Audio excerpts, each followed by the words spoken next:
Hello बच्चों। यहाँ पे हम लोगों को क्वेश्चन में दिया गया है four identical rods of mass 6 kg। ठीक है, इनको हमने ज्वाइन किया और एक स्क्वायर बना दिया, डायग्राम में दिख रहा है, जिसको हम लोगों ने एक रिंग के अंदर में वेल्ड कर दिया, जिसका रिंग का मास है 4 kg और रेडियस दिया 1 मीटर। सिस्टम रोल करने के लिए फ्री है, थीटा इज इक्वल टू 30। एक क्वेश्चन पूछा है minimum coefficient of static friction to prevent the slipping, the minimum value of friction coefficient to prevent the slipping. Clear. तो देखो अभी हम लोग इसके पीछे दो क्वेश्चन सॉल्व करके आए हैं इसके ही। उसमें हमने सबसे पहले इसमें निकाला था कि ये जो लेंथ है, ये लेंथ 2r थी रेडियस के टर्म्स में, क्योंकि दो डायमेट्रिकली अपोजिट पॉइंट है। और इसको अगर हम लेंथ के टर्म्स में लिखते थे तो 2r बराबर हमें मिलता था L√2, जहां पे r बराबर 1 था तो L बराबर हमारे पास आता था 2/√2, मतलब ये आ रहा था √2 मीटर, मतलब लेंथ ऑफ द रॉड मिल गया था √2 मीटर। फिर हमने यहाँ पे सिस्टम का मोमेंट ऑफ इनर्शिया निकाला था, तो जिसमें 4 टाइम्स द रॉड का मोमेंट ऑफ इनर्शिया प्लस एक रिंग, रिंग का मोमेंट ऑफ इनर्शिया। क्लियर है बेटा। अब ये सारी वैल्यूज हम लोगों ने फाइंड की थी, तो ये हम लोगों के पास आता था 20 kg मीटर स्क्वायर बराबर है। इवन हम इसके सेंटर का एक्सेलरेशन भी फाइंड कर चुके हैं पीछे एक क्वेश्चन में, लेकिन फिर भी मैं अब आपको इसके बाद की चीजें करके दिखाता हूं। तो नीचे यहां से लग रहा होगा टोटल mg, मतलब mass of the system into g sine theta. यहां पे आपके पास लग रहा होगा mass of the system into g cos theta. यहां कहीं पे लग रहा होगा नॉर्मल रिएक्शन और यहां कहीं पे लग रहा होगा फ्रिक्शन।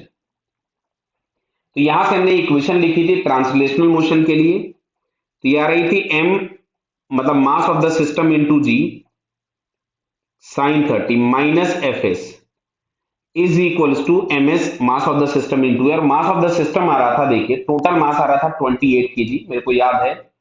फोर रॉड्स हैं, 24 प्लस 4 कितना हो गया 28। तो मैं यहां पे लिख देता हूं, ये आ रहा है 28 into 10 into 1/2 minus F S is equal to 28 into a. Clear. इसको थोड़ा सा और सिंप्लीफाई कर दे रहा हूं, हालांकि पूरी चीज मैं पीछे सॉल्व करके आया हूं। तो यहां से सॉल्व करके मिल रहा है ये 140 minus F S is equal to 28 ए। ये इक्वेशन नंबर 1 मिल गया। अब अगर हम सेंटर के अबाउट टॉर्क निकालें, तो टॉर्क के नाम पे केवल और केवल हमारे पास ये फ्रिक्शन बचेगा, बाकी सबका टॉर्क क्या हो जाएगा, जीरो। तो अगर मैं यहां से फ्रिक्शन का टॉर्क निकालता हूं, तो मैंने यहां से लिखा एफ एस इंटू आर बराबर आई इंटू अल्फा। प्योर रोलिंग हो रही है, अल्फा की जगह A/R लिख देंगे। तो F s into r, r बराबर हमारे पास कितना था 1, कितना था 1, रेडियस 1 मीटर दी है। आई था 20, A/R, आर बराबर 1 था, तो F S is equals to आ गया 20A। इस एफ एस को हम लोगों ने यहां पुट कर दिया, तो यहां से हमारे पास आता है 140 माइनस 20A, 28A। तो यह आ जाता है 48A, और इसको मैं लिख देता हूं 14 इंटू जी, जी की जगह मैंने 10 लिख दिया, मतलब 10 की जगह जी लिख दिया। तो ये एक्सेलरेशन हमारे पास आता है 7g/24। कितना आ रहा है 7g/24। अब अगर हमसे पूछा था मिनिमम म्यू, तो इसकी जगह हम लिख देंगे म्यू इंटू एन।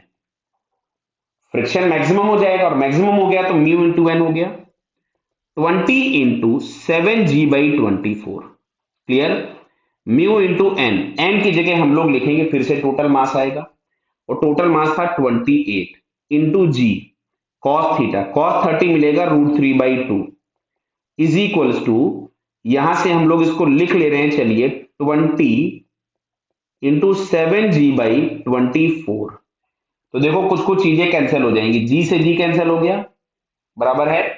अच्छा मैं इससे अगर 7 से उड़ाऊं तो ये 4 टाइम्स गया, इससे मैं अगर इसको उड़ाऊं तो ये 5 टाइम्स गया। क्लियर है क्या। एक बार और थोड़ा सा, चलो इसको भी हम यहाँ पे 12 टाइम्स उड़ा लेते हैं, फिर से मैं लिख लेता हूं, फिर से मैं लिख लेता हूं।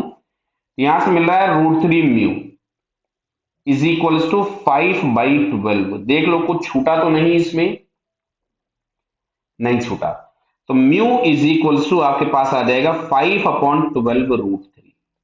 तो 5/12 √3 अगर हम चेक करें तो बेटा ये सेकंड वाले ऑप्शन में दिया है, तो मिनिमम म्यू रिक्वायर्ड इज 5/12 √3, जो कि सेकंड ऑप्शन में है, तो सेकंड आंसर करेक्ट है। क्लियर बेटा। Okay, all the best.